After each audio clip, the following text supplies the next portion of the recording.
Assalamualaikum warahmatullahi wabarakatuh. Perkenalkan, nama saya Cece Kirani, NIM 2102337 dari Program Studi Pendidikan Bahasa Inggris. Di sini saya akan menjelaskan karya tulis ilmiah dengan judul Menumbuhkan Kreativitas Siswa. Poin-poin yang akan saya bahas, yang pertama yaitu alasan pentingnya kreativitas, yang kedua macam-macam kreativitas siswa yang berbeda, dan yang ketiga cara menjadi siswa yang kreatif, dan yang terakhir yaitu strategi yang bisa menumbuhkan kreativitas siswa. Yang pertama saya akan membahas tentang pentingnya kreativitas. Kreativitas maupun kreatif pada intinya merupakan kemampuan imajinasi seseorang untuk melahirkan atau menafsirkan, mengemukakan dan membuat sesuatu yang baru, baik berupa gagasan maupun karya yang nyata. Dalam kehidupan ini, ternyata kreativitas itu sangatlah penting karena kreativitas merupakan sesuatu kemampuan yang sangat berarti dalam proses kehidupan manusia dengan karya-karya spektakulernya. Alasan pentingnya kreativitas yaitu yang pertama, kreativitas dapat membangun harga diri. Orang tua menyediakan sumber daya yang kreatif, mengakui ekspresi dari menegaskan hak anak untuk bermain dan mendukung individualitas anak.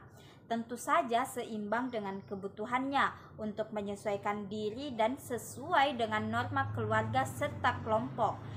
Dengan kata lain, cara orang dewasa menguatkan diri sifatnya dasar anak dengan mendukung kecenderungan anak bertindak kreatif. Yang kedua, kreativitas dapat menguatkan kesadaran diri. Menurut penulis, orang yang memiliki banyak ide, memiliki penemuan-penemuan baru, dan menguasai teknologi baru, jelas memiliki peluang mendapatkan yang lebih baik dibandingkan yang tidak memilikinya. Karena itu, sikap yang perlu kreatif serta bakat perlu dikembangkan sejak dini. Hal itu menjadi sumber daya manusia Indonesia yang akan datang lebih berkualitas, tidak menjadi korban teknologi, justru dapat mengendalikan teknologi sehingga memperbaiki taraf hidupnya. Jadi itulah alasan pentingnya kreativitas. Oleh karena itu, kreativitas dikembangkan pada masa anak-anak sehingga pada masa siswa bisa lebih berkembang lagi.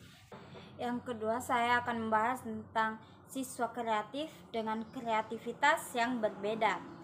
Adapun macam-macam kreativitas siswa yang berbeda, yang pertama itu rata-rata orang yang membiasakan waktu senggangnya dengan bermain. Beberapa permainan itu ada yang dapat membantu untuk mengembangkan imajinasi, dan ada juga permainan yang mengandung latihan kreatif.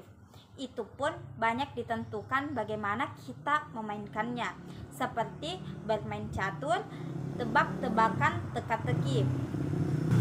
Yang kedua adalah olahraga di tempat terbuka dapat membawa kecenderungan pada kita untuk memikirkan cara bermain yang baik dan kreatif. Misalnya, strategi dalam permainan baseball, permainan sepak bola saat melakukan serangan.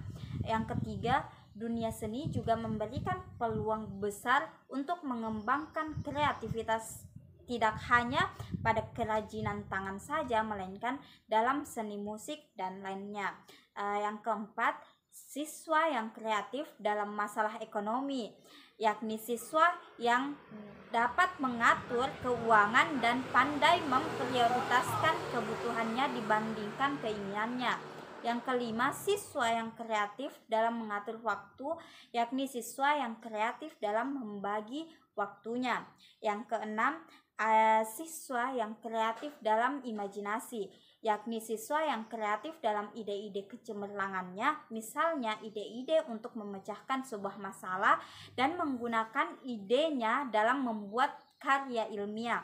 Yang ketujuh, siswa yang kreatif dalam inovasi, yakni siswa yang kreatif dalam memperbaharui suatu penemuan pemikiran serta penilaian. Di sini mereka bisa berpikir maju.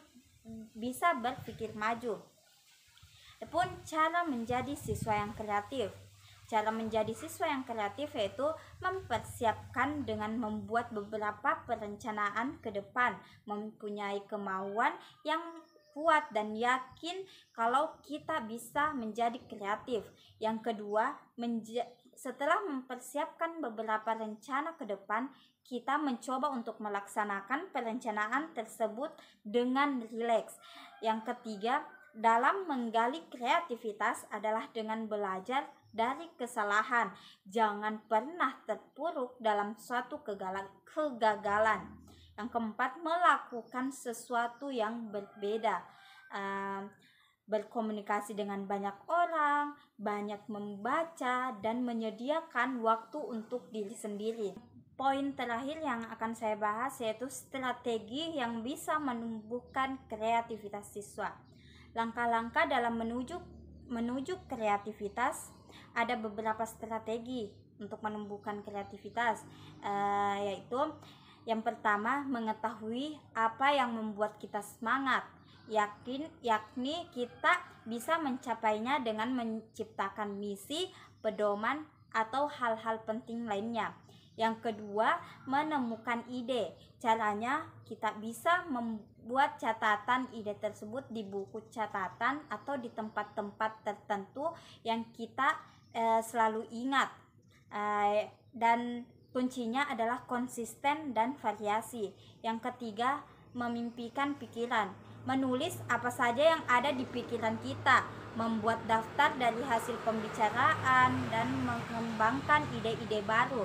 Yang keempat, menikmati ritual kreatif, yakni mengikuti kegiatan yang menyenangkan serta menghiburkan. Yang kelima, menyisihkan waktu untuk refleksi dan introspeksi, yakni menyisihkan waktu untuk merenung dan introspeksi seperti perilaku atau pikiran apa yang menghambat kreativitas kita sehingga tidak berkembang. Satu di antara apa tadi yang saya sebutkan, cara ini, yakinlah kita pasti bisa meraih kemenangan kecil itu. Jadi penulis menyimpulkan bahwa untuk menumbuhkan kreativitas itu membutuhkan strategi-strategi tersendiri dengan memperhatikan langkah-langkah dalam menjalankan kreativitas. Baik, itulah tadi yang bisa saya sampaikan. Adapun kurang dan lebihnya mohon dimaafkan. Saya akhiri. Assalamualaikum warahmatullahi wabarakatuh.